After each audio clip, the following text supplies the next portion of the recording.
Regional Airlines, they say they are one bird strike away from deep trouble, and cries for support are falling on deaf ears. Passenger numbers have never been better, but the cost of running them has also never been higher.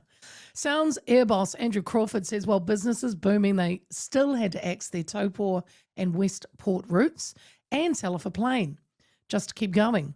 But despite these sacrifices, he says without change, he can't promise their current services will stick around. Regional carriers have been asking for access to low or no interest government loans, a repayable investment, not a handout. But so far, the government hasn't committed. Associate Transport Minister James Meagher says options are being considered, including improving competition, reporting performance, and upgrading airport infrastructure. But no clear support plan is yet on the table. From Sounds Air, Andrew Crawford joins me. Andrew, good afternoon. Good afternoon, Leah. How are you? Yeah, good. It's good to talk again. Now, just for our listeners, Sounds Air, 100% Kiwi-owned, based out of Picton. How many routes do you currently fly, Andrew?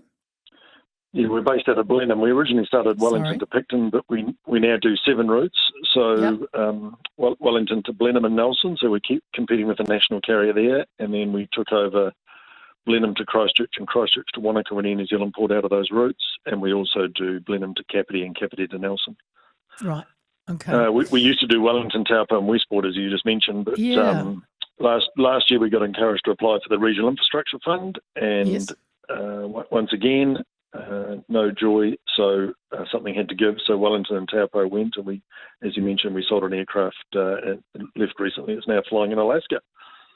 Where coincidentally, coincidentally, the United States is one of 38 countries in the world that recognises that regional aviation is critical infrastructure, and they support it. New Zealand is not one of them. And how do they do that? How do they do that, Andrew? You say support it. There's lots of different means. In America, they have the Essential Air Service, so that is a subsidy for each route, when they're heading up into the remotes of Alaska, because in some ways there's actually no other way of getting there. So, Alaska's a big country. Yes. Australia is different, where they have the flying doctors, but they also have supported routes out to remote places. The problem we've got is that, airlines, us, Chatham's, Barrier, we're flying small aircraft or smaller aircraft than Air New Zealand. So you're splitting the cost over, in our case, 9 or 12 seats, and Barrier's got 12-seat aircraft as well.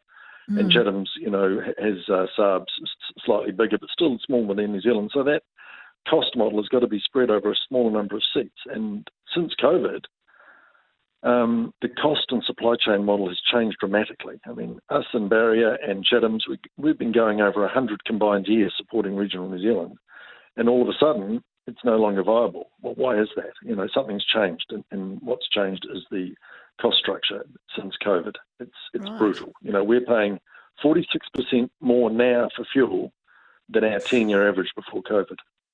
Whoa. Why? Yeah, why is that? Why? Good question. I can't answer. I can't answer. Andrew, who's interviewing who? I can't answer that question.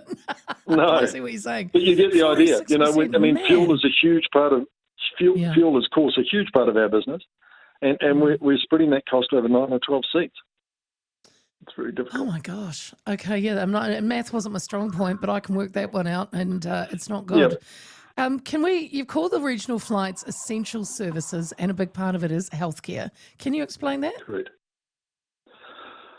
Sure. Well, the regions, the Westports, the Blenheims, the Nelsons, people generally go to the bigger centres, especially for cancer treatment. Blenheim to Christchurch, a big part of our service is people going for treatment. Right. What is the number? I think it's close to, it's certainly in the 40% of people flying on that service are going for healthcare. And it's day surgery, stuff like that. The same with Wanaka. Wanaka's got a big population there. And probably fair to say an ageing population, and they need healthcare, and there's just service isn't there, so they go to Christchurch. You've spent 6 years trying to get the government support to support regional airlines, Andrew. What is the biggest frustration here? What are they not getting, do you think? I really don't know. I mean, we got encouraged to apply for the Provincial Growth Fund, and it makes sense, doesn't it? Provincial Growth Fund, how are you going to grow the provinces without connectivity? Regional Infrastructure Fund, we got encouraged to apply for that. Regional Infrastructure Fund, I mean, the name's in the title. Yeah. But then we met with Minister Brown, who was their Minister of Transport. He encouraged us to do so. He said it made sense, but then we got told that we didn't meet the requirements or the criteria. Our operation didn't match the criteria. The same, obviously, with Chatham's and Barrier, but we're all doing the same thing. You know, Barrier goes up to Kaitaia and Kirikiri in the north. We go to Wanaka in the south. Yeah. You know, of course, Chatham's go to the Chatham Islands. I mean, this is critical stuff. You know, it's not. You know, we're not doing this for giggles or people going on holiday at the weekends. This is critical infrastructure for the country. And one of the things I mentioned the other day is that, you know, as soon as a road is shut, and the Bulla Gorge was shut this week, you know, they come running and say, well, come on, we need you. But to have that infrastructure in place takes a lot, you know, and it's getting more and more difficult. What about the low or no interest government concessionary loans? You know, it's clear it's a loan. It's not a handout. This is part of the growth fund. And that's exactly what we discussed with Minister Brown when he was Minister of Transport. He said, we will not put taxpayers' money at risk. And we agree. I'm a taxpayer. I don't want to put taxpayers' money at risk. But all of us have got saleable assets that are currently being financed by banks and could well be secured under the government scheme and repaid. But for some reason, they don't see that. And it's particularly galling when just recently the government has offered a 68 million interest-free loans to people installing electric vehicle chargers. So they can find the money when they want to, but they don't seem to be able to find it for regional New Zealand. Oh my gosh, yes, that's right. Yeah, 68 million. I mean, for a company to start installing them. Correct. Interest-free loans. Now, what security has the government got over that money? None. Yeah. We're offering them 100% security. Gosh. And I won't even talk about the $500 million that the taxpayers' money is given away to the film industry. Well, yes. $577 million given away. Oh, it's quite I was quite surprised by that. Because it seems to have been almost not mentioned. Yeah, it's incredible. I didn't think this government. I'm not knocking the film industry. Make no mistake. No. The film industry does a lot. But how do they get $577 million of taxpayers' money for free? Very good point, Andrew. If nothing else changes, if nothing changes soon, I mean, you've obviously looked. You know, you've got to project, and you've got shareholders, and you've got to think about the future. Other routes will be on the chopping block, I imagine, or less. Everything's being looked at all the time, you know.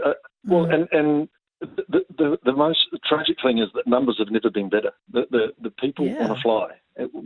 We are flying more people this year than we did last year with 2 less routes. Amazing.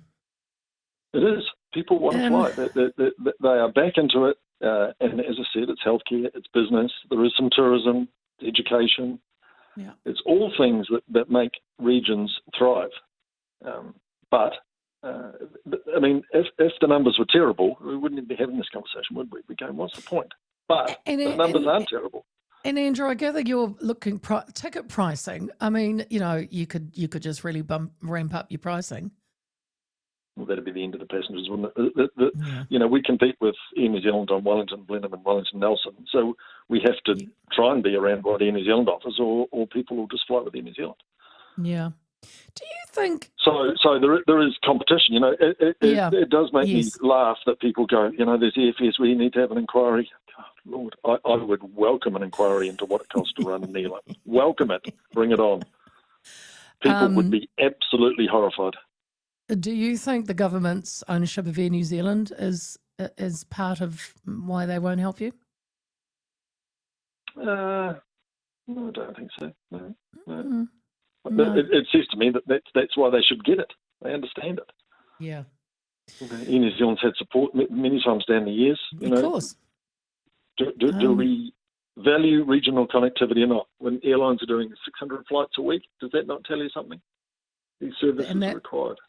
Is that 600 flights a week? That Sounds Air and the likes of Chatham's and Barrier are doing. Yep. Yep. Gee, that's still a lot. And That look, is a Andrew, lot. man, that's a lot. And I can feel it. I can hear it in your voice. It is just so frustrating when the passengers are there. You're doing the job, and it could only grow if you weren't so, True. the money. It's so hard for you.